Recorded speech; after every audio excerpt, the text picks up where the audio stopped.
14 দফা দাবিতে মিরসরাই জাতীয় বিশেষ অর্থনৈতিক অঞ্চল মডার্ন সিনট্যাক্স নামক একটি কারখানাতে আন্দোলনের নামে কারখানা শ্রমিকরা শনিবার সকাল 8টা থেকে শ্রমিকদের ন্যায্য অধিকার আদায় ও 14 দফা দাবিতে শ্রমিক আন্দোলন এবং সাময়িক কর্মবিরতি পালন করে শ্রমিকরা।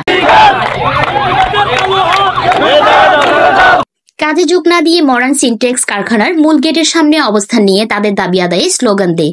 দুপুরে শ্রমিক ও কারখানার কর্তৃপক্ষের মধ্যে বৈঠক হয়। শ্রমিকদের দাবি ইনক্রিমেন্ট আরো বাড়িয়ে দিতে হবে এবং ইনক্রিমেন্টের অ্যাডজাস্ট টাকাগুলো দিতে হবে। ঈদ বোনাস যাদের 1 বছর হবে তাদেরকে বেতনের ফুল বোনাস দিতে হবে। সরকারি সব কয়টা বন্ধতে অফিস বন্ধ রাখতে হবে এবং সরকারি বন্ধতে ডিউটি করলে হাজিরা ডাবল দিতে হবে। ঈদের সময় অফিস পরিপূর্ণ বন্ধ রাখিতে হবে। দুপুরের খাবার অফিস কর্তৃপক্ষ খাওয়াতে হবে। এই এমন 14টি দাবি নিয়ে শ্রমিকরা আন্দোলন করে।